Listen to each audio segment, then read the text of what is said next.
It's me in my rocking chair. I really can't believe the month has gone by so fast. Like, March is literally next week. Mind-boggling. Hi guys, welcome back to another video. Welcome if you're new. I realize I haven't been introducing myself in the videos. So, hi, I'm Vandy. I am a book girly. I love reading books. I like sharing a little bit of my life on the interwebs, so yeah. But February February has come to an end, so let's wrap her up. So I'm gonna go over some of the books that I've read, the shows that I've watched, and just basically overall how I felt about February. Just give a little bit of my reflections.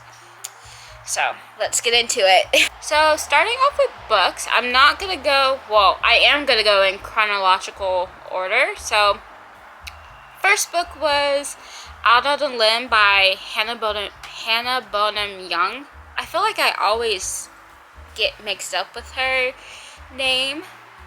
Like I get tongue-tied for some reason, but Out on a Limb. It was really good. I felt like it was the book that I held myself back from reading because a lot of people were reading it and it was very popular on, I guess, Book Talk. And when that tends to happen, I usually just hold back because I see a lot of buzz and a lot of conversations around it. Like, I take note of the book, but I don't necessarily want to read it right away because I feel like it can lead to spoilers. I felt like it was a book that I felt like it helped spark something in my reading. It was a really good book, and I felt like it was one of the first books that I'm like, okay, yeah, this could be a great reading year. So the book is based off of, how to look up the characters' names. Sorry.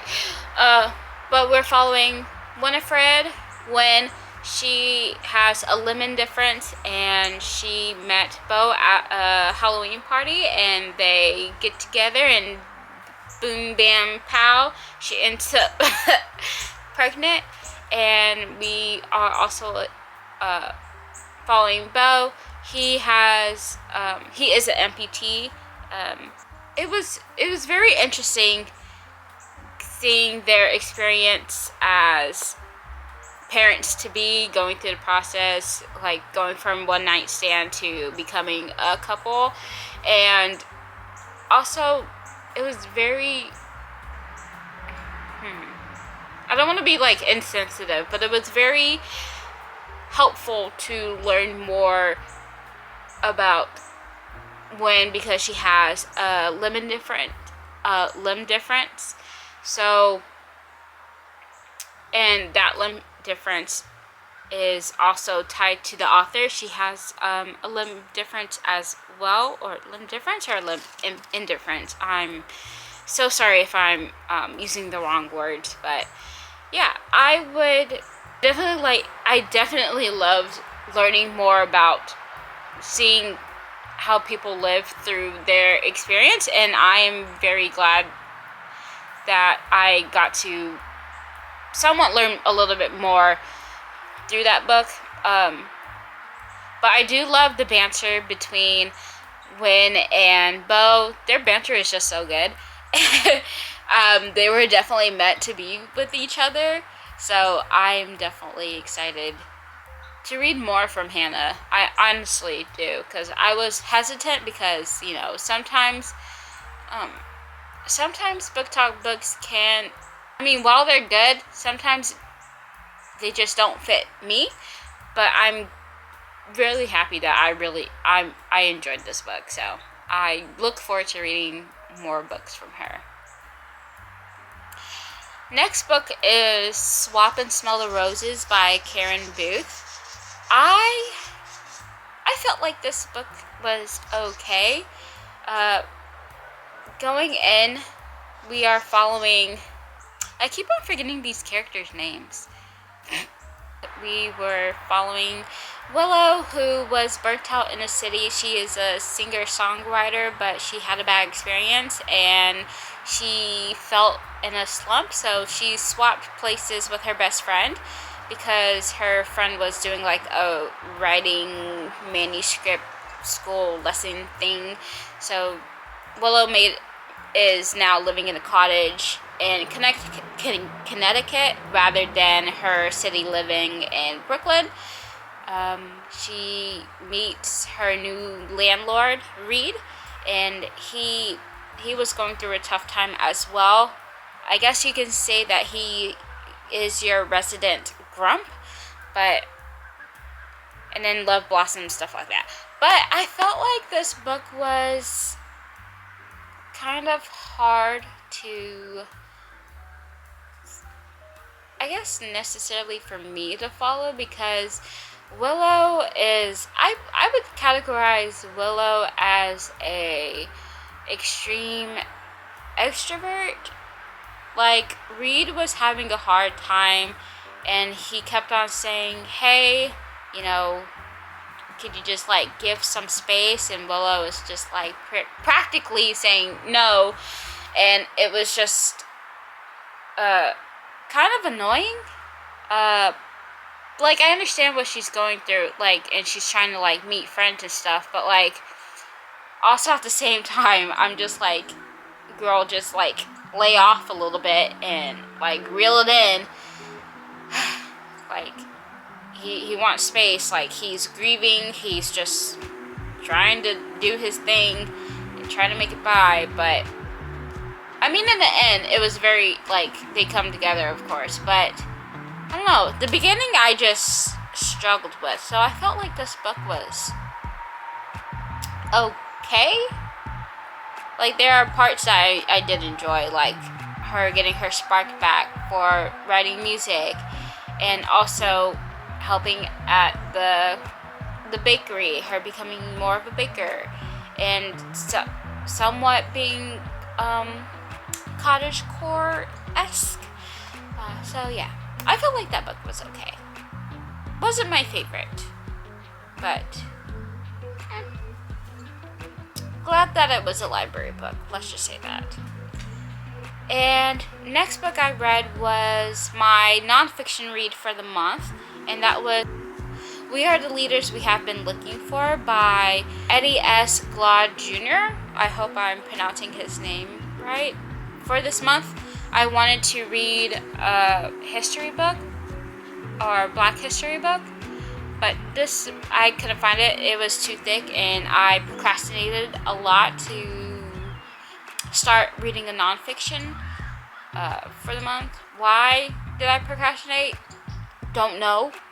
But it happened. But it wasn't a history book. I think it was like a political, like, inspiration to Black people, like, hey, we are the leaders that we have been looking for, but also take a look at some of these historical figures like Malcolm X, Martin Luther King Jr., and Ella Baker, what they did politically, and how we can take inspiration from them, and how we can be, I guess, politically active as Black people to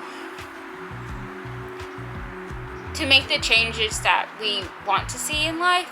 I guess that's what I got from that book, and it was okay. I mean, it wasn't necessarily what I was looking for, but it was great to learn more from in the space of politics, I guess.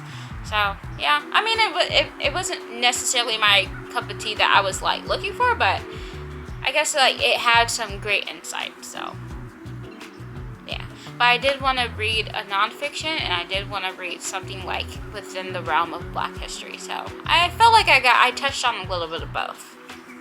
And then the last book I read was The Redo List by Denise Williams, and that book was so good. I also wanted to read a book by a Black author within this fiction space, and I got to do that with Denise. So in the Redo List, we follow Willow. she had a very public breakup happen, and it got to a point where she is now like house sitting and dog sitting her brother's property and and his dog, and we have her brother's best friend Deacon.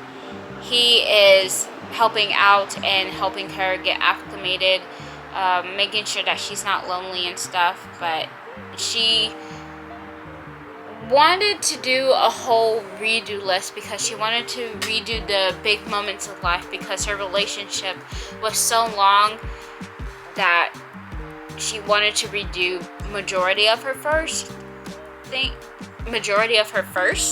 So like first kiss, first concert, brunch. It was actually a really cool idea to do. I really enjoyed the dynamic between Willow and Deacon. It was an interesting take on the best friends, like brother's best friend trope. I really enjoyed it. It wasn't really focused on like, oh my gosh, you're my brother's best friend. It's like, it was more like friends to lovers type of situation, but you just so happen to be my brother's best friend. And even though Deacon was warned not to get with the sister, but he didn't. They just became friends, and then they developed feelings. So I felt like it was different, but maybe I am wrong. But I did a whole reading vlog on that, so I'll just leave that in the cards, so you can take a watch. But those were the books that I read for February. I felt like it was a good reading month because last month I did only read 2 books, and none of the books were nonfiction as well. So I feel like I did pretty good for February with reading. And I guess now that we discuss books, I guess I can share some of the shows that I've watched. So I guess first show I watched was Bridgerton. I think the second part is coming out pretty soon, so I am excited to get back to watching Bridgerton. But honestly, I watch Bridgerton now for 1, the music, and 2, like the costume and the costume designs. It just seems they are just so intricate and beautiful, and I don't know, there's just something about the way that they design the clothes, and I don't know, I just find it fascinating. And also I somewhat enjoyed the 4th season, like character wise. I think it's following Benedict, and I totally forgot her name. I can't think of it. But it's like a Cinderella retelling, and so I kind of find it interesting. But honestly, hands down, my favorite season for Bridgerton is probably 2, with Anthony's story and Kate's. So, let me know what your favorite season of Bridgerton, if you watched Bridgerton before, what your favorite season is, and tell me all the deets. And the next show I've watched was Singles Inferno Reunion, and this is just going over the season 5 reunion. All the cast members were, I guess, brought together, and they watched back some of their seasons. I felt like it was okay. I felt bad for Minji. I'm still iffy about Mina Sue, and I just wonder if when they were watching themselves back, did they like watch the panel's opinions as well, like when we were watching Singles Inferno, or not? Like I would love to know that, because like I just wonder if they saw the panel and heard the panel's opinions and discussions about what they were seeing as well. That's my question. And let's see, next show I watched was this seasons of Love is Blind. Oh my gosh. I'm starting to get tired of Love is Blind. Like, the outcomes are not necessarily what I am hoping. Obviously, season 1 of Love is Blind is the best season, but I watched just because, like, I don't know, I'm curious to see what the different cities have to offer and see how people still interact within the pods, I guess. So I don't know, but it's okay. It's some of them I'm just like, why are you even on the show? But I think another round of episodes are coming out soon, so I'm gonna watch it. I'm gonna finish it, and then I'm gonna watch reviews on I'm gonna watch reviews on YouTube, like Tammy Talks, Jessie Woo, Queen E, Roxy Says. I'm going to be watching all the commentators to see if we're on the same page, because sometimes I'd just be talking to my computer, be like, absolutely not. But on to the dramas. I feel like this month I really honed in on the C-dramas, because last month I was like, I would love to watch more C-dramas. Need to get back into C-dramas. And one of the C-dramas that I've watched was Love Between Lines. That was so good. I loved it. So we were following like 2 architects, and they meet, but they first meet within like a mystery murder game, and I like that concept. Is there like a place to actually play that game? Because I feel like that would be so much fun, and I love the chemistry between the 2 love interests. That was just so fun. I honestly really loved that show. I wish I can go back and watch it again for the first time. I may watch it again, but I will be sad too that it would not be my first time watching it. But I very much love the show. The banter, the architecture. I love that show. And then, the second show that I watched was The Prisoner of Beauty. The Prisoner of Beauty. I first saw a recommendation from Angie, and it was based on her video on like strong women protagonists within C-dramas. So good. It's so good, and I wholeheartedly agree with what Angie said, and I am definitely glad that I watched this C-drama. It was so good. And then I totally understand why the main male character is her. is one of her baby daddies. Like, I totally understand. These men be good looking. I'm just saying. But I love the banter. I love how they got together. I love how strong the female character was in this C-drama. She's like, I know that our families are feuding, but like, listen, I'm going to help you. I am now your wife. This is going to go my way. I'm going to help you succeed and stuff like that. So it was so good. It was a great historical-esque drama. You should watch it. Last C-drama I've watched was Only for Love, and that was so good too.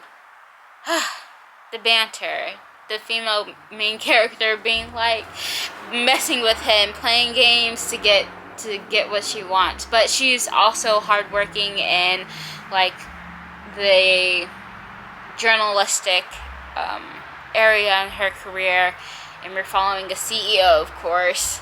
But I don't know, I like their dynamic. So I didn't really watch any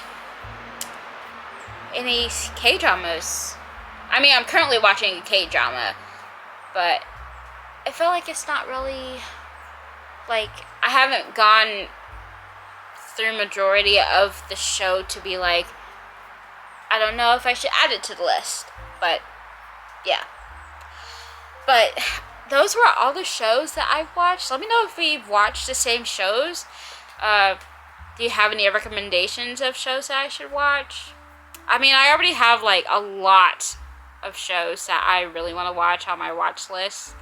And I feel like every time I go on Instagram, I see like clips from C-dramas and K-dramas. And I'm just like, oh, add it to the list. Add it to the list. Add it to the list. Like, my list is getting so long. But yeah, but those were all the shows that I've watched. And I guess now I can go into a little bit of my reflection of the month. So I felt like February was good, but it was also a bit rough because, one, I didn't start cozy conversations like I hope to. I mean, I'm still having ideas, but I didn't necessarily start posting shorts and reels about cozy conversations yet. But I also feel like that kind of goes into like kind of the rough part of the month. So I'm kind of nervous to like say this, but I am on the job hunt. I was laid off a couple months ago, and the job hunt and the job market is just crazy, and I am just having it's really hitting me at some points throughout the month. And I feel like when it's hitting me and like life is just hitting, I feel like it affects like my reading. It affects like, I guess, my creativity, because I feel like I am not good enough. I feel as though I'm not smart enough or good enough to achieve the things that I'm trying to achieve. And yeah, and it's just difficult in this job market because everybody, like, a lot of people are laid off, and I do not wish this situation to be on anybody. It's really hard, and it's very competitive, and yeah. And don't even get me started on the interview. Like, I had an interview, it went well, but they went with another person because they were further on into the interviewing process, but I did a good job. It was just timing wise, and it's just hard. So I feel like it takes effect in like other areas of my life as well, because like I don't want to do YouTube full time. Has never been my goal. That's not my intention. I want to get a job, but a job doesn't want me, apparently. So yeah, but I guess, like, on a more positive note, I did read a nonfiction, and I did read from 2 Black authors this month, so yay. I did read a little bit more. I did push myself to read a little bit more this month than last month. Let's see. I do feel like I have been slacking on the cooking front. I'm trying to cook more from home, learn how to cook, try new recipes from cookbooks. I feel like I've been slacking on using recipes and stuff like that. I need to go back to the library and get more cookbooks and try new recipes and broaden my cuisine horizons and stuff like that. Ooh, I feel like this month I did pick up some more analog hobbies. I have started doing Sudoku again. I have been picking up Sudoku again. I've been doing Sudoku for many years. I taught myself how to play Sudoku in elementary, and it just stuck. I go through bits and bouts of wanting to do Sudoku, and then I stop, and then I pick it back up again. But I'm doing that. I really want to go to the bookstore again and buy a dictionary. I feel like I am just I want to keep on improving myself and improving my vocabulary and stuff like that. I just want to improve my maybe public speaking. I feel like making videos has definitely helped with that. But I don't want to be dumb. Sometimes I feel dumb and I just don't want to be dumb. So I want to get a dictionary. So hopefully I can get a dictionary soon. Who knows? And maybe I can do vocab test again. I don't know. Maybe I can just test myself. But I feel like this month was okay. Sometimes has its lows, but sometimes it has its highs. I feel like it's difficult for me to be positive, but I'm trying to be positive. I'm trying to improve myself, but sometimes it's just very difficult. And I feel like whenever I am positive and hope that outcomes like work out for me, it just gets like slammed shut in my face, and I'm just like, I revert back to, I guess, pessimism. But my sister tells me I'm just like a really hard realist. Because like I'm trying to be positive, but I don't know. I feel like nothing really ever works out for me. But I am grateful that I do have my sister and I do have friends in my life to where I could have these conversations with them more in depth and talk to them about my feelings. But it can be difficult. So I feel like if you guys are in the same boat, just know that you're not alone, and I am rooting for you. So I hope everything works out for you guys, and hope that we can hopefully have some great news soon. It's just, life can be tough and it's definitely hard, but overall I can say that February was an okay month. Even with the hard moments, it was pretty alright. But I think that's all for my February wrap up. So let me know in the comments what your February was like. Did you hit all your goals and intentions that you wanted to reach? Did you watch any of the same shows? Have you read the same books? Who knows? Let a girl know in the comments below. But definitely let me know. And until next time, my friends, stay curious, stay cozy, stay reading. Bye, guys.